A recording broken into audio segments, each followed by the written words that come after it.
As you can see from that, we are the Team Titans. We're here to talk about the University's Business Challenge and our journey across this business enterprise task that we've completed over the course of our final year. But what is the University's Business Challenge, or the UBC?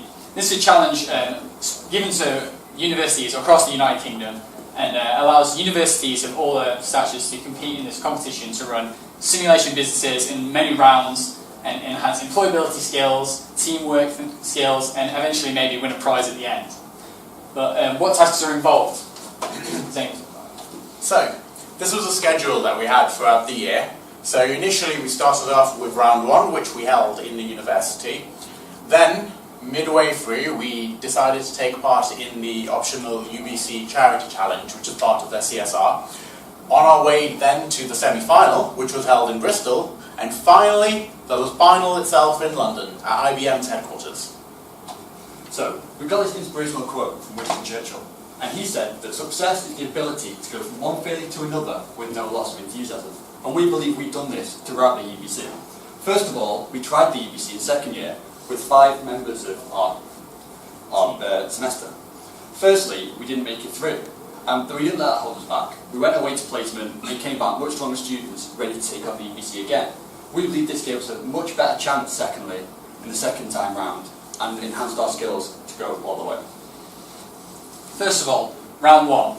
We came in every week working with our mentor, Andy Hurst, and our team, along with the Team Titans here, and Michael was another member of our team, as shown. And we worked every week for multiple hours working on graphs and things, running a simulation business, this was, of a solar energy company. And we had to work a lot on choosing our decisions of how much to sell certain products for, and trying to pinpoint the market, forecasting, all kinds of things. It was a very maths-based task.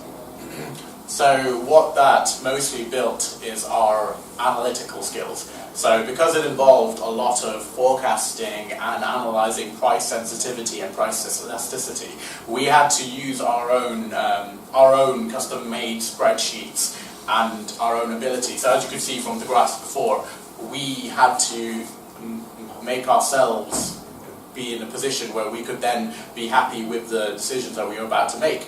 And this really built on our analytical skills and our finance skills, which we have taken forward.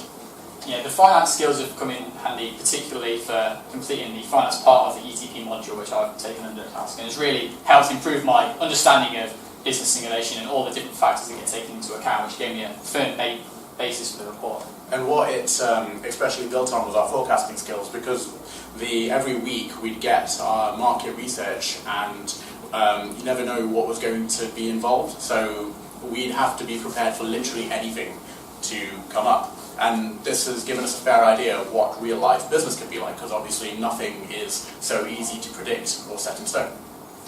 So next, the volunteer, the charity challenge. We took this as an opportunity to run our own enterprise and to raise money for the UBC. We decided to run it at the same time as the Stack event, which was great publicity and allowed us to tap into their social media. We used their social media as long as our own Team Titans Twitter to get it out there that we were selling cakes for a good cause. This got it out to a wide range of people in the university, lecturers, and the outside companies who were there trying to get students for placement and graduate jobs. So firstly, we decided to do a bake sale. This was great, everybody liked cakes and was a huge success. We bought the products and sold them for more, and we made over £50 for the UBC. The UBC chose a specific school within South Africa to raise money for, to help fund accommodation for teachers. And we thought this was a great cause for us to get involved in, and we're really happy and pleased with the amount of money we raised for them. Next up, the semi-final. We managed to get into the top 2 teams of the first round, and were invited to go to Bristol to compete in the semi-final. This involved a lot of innovation challenges, a lot of idea generation, taking notes on videos, and a few other tasks. First of all was an idea generation based around farm animals. We came up with a few ideas, drew everything onto paper, put it up, and we were within the honourable mentions within all of the 30 teams here at the semi-final. Next up, we did a business model canvas. We watched a specific video for a charitable venture, completed our business model canvas, and then we were informed we were within the top maybe 5 teams within the challenges, and that really gave us a drive to try harder and keep up good work in the semi-final. Then finally, Stephen and Zane stepped up and did an outstanding pitch for a job, a company which we invented, the dream job, which was a sort of helmet you wear in your sleep, again, a specific job. And their pitch was so good that we won a specific Best Pitch Award within that and won a special prize for that. So the skills gained from taking part in the semi-final are vast. More specifically, it was our idea generation skills, our ability to delegate tasks. So what we found during the day was we could split up into two teams where me and Tom were working more on the creativity side, whereas Stephen and Michael were working on the analytical side. And this happened again when we split up for the pitch, where me and Stephen were then working on the pitch, whilst Tom and Michael were working with the rest of the decision making. So we also built upon our presentation skills massively, because the presentation involved presenting out to maybe 50 or so people. So because we had only 1 minute to do our pitch, we had to be very, very, very precise and condense what we wanted to say within this 1 minute and get our point across and be as enthusiastic as we possibly could to make sure people wanted to buy our product. And this came across very well within the event. And I think coming along after that, I think the majority of us, after taking part in that, we are a lot more confident in presenting and going and taking on new challenges. As they mentioned, we had a 1 minute pitch, but even just for that, we had specific time slots. And the big jump up between the first round and the semi-final was this on the clock. For every task, we were on the clock, complete this section of the task, hand it in. And that really forced us to, as James mentioned, split up the teams, work on our efficiency and our project management skills, just built up as a whole throughout the whole semi-final.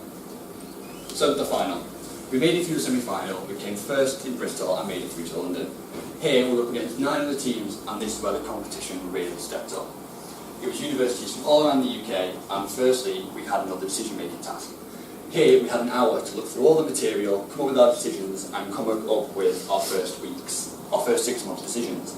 Unfortunately, this didn't go to plan. We made -7 million pounds in the first decision, and this looks back at our Winston Churchill quote. Although we had failure, we didn't let that stop us. We came back in decision 2, changed our strategy, and then we blew away the competition after that. That change in strategy and not letting our heads drop was a major factor in us doing so well in the final that's coming second. Next, we had to work in teams of people we didn't know. This allowed us to network with everybody there and work on a new technique, where we all had different hats and we were all working on different parts of the meeting. This was great, getting to know the other people there from different universities and what they were doing. And finally, we had a 1.5 minute pitch again. This allowed us to use our creativity side and our innovation to talk about IBM and the UBC challenge as a whole, what we learned from that and what everyone gained from the experience. Seeing everyone's creativity come through and the culmination of the whole event was great, and it allowed us to really see where we'd come from the start to the end of the UBC Business Challenge. So, what skills did we gain at the UBC Business Challenge? We gained a lot of skills at the University Business Challenge. One of them is networking. So, we did a lot of networking during our time there. So, the University Business Challenge Board encouraged us to network among our peers, other graduates from other universities, in order to build relations. So what this involved was going up to someone new, someone you've never met before in your life, and telling them something interesting about yourself and getting you to initiate conversation with a stranger, which is great because it allows you to build on your confidence with speaking to strangers, and it allows you to make some connections, because networking is such a crucial skill when it comes to business in general. So UBC wanted to promote that, and I think we really made the most of it. At the end of the final, we managed to come runners-up in the entire UBC Challenge out of 300 teams, and we were so pleased to be so high ranked, especially among some of these amazing teams within the final. And this final itself was really a continuation of the first round and the semi-final, and we really built upon the same skills, but just in a new light with harder competition, took more effort, and we really had the drive to try as hard as we could and complete to the best of our ability. And although we didn't have the best start at the final, we did manage to do incredibly well at the end, and we were all very pleased with ourselves and our teamwork and the skills that we've gained. Specifically, things like mathematics and things which sometimes fall to the wayside have really brought to the front of our attention, and our finance skills, and something that we'll definitely continue on in graduation jobs and the like. I think also quite pertinent skill is that we all learnt what we're all quite good at. So we realised when it comes to delegating what type of tasks, we realised me and Tom were more inclined to do the creative roles, whereas Stephen and Michael were really good with the analytical side. And it's allowed us to see where our career may span in the future. So it's allowed us to develop overall as people and develop our employability. So, any questions at the end of that?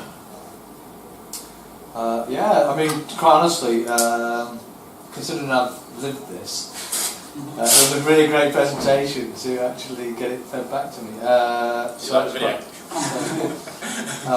I think I mean, I can't really fault you, to be honest. I mean, at the end of the day, you've done really well throughout the whole competition, and not just in the final, but all the other steps, all the stages. You did really well.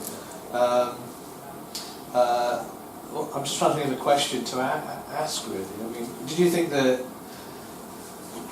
the amount of effort you put in was equivalent to a module's worth of work? I think it was very real-world applicable. So normally what we do at university, we do a lot of going out and consulting with businesses, and there's an attempt to give you a sort of real-world aspect to it. But this was, because it's a competition, you really feel the pressure, and I think that's more akin to what you would get in a real business. Making decisions under pressure, making these kind of making these decisions, working within teams under pressure, and sort of when you're working in the module, that pressure isn't really there. Because you're doing it over such a long span of time, whereas because we were doing these events in such condensed time periods, it really amped up the pressure, and being able to work under that, it benefited us a lot. I believe it was a module's worth of work as we go so far. If you just do round one decision making, you do a couple of hours a week, and if you stop there, yeah, you've got the analytical decision side, but the bulk of the work, and where we found it harder, was at the time, semi-final and final. Having that time pressure on you all the time was hard, and you figure out where your strengths are and where you can project, manage and delegate out tasks to get it done on time and effectively, to be honest. So having no time restraints on the first couple of hours, I wouldn't say that was a module's worth of work. It was a lot, but it was if you progress further, that's where you really amps up and you really have to try. Overall, it really did feel like we've done a massive project. I'd say, yeah. And great accomplishment as well. Yeah, great accomplishment.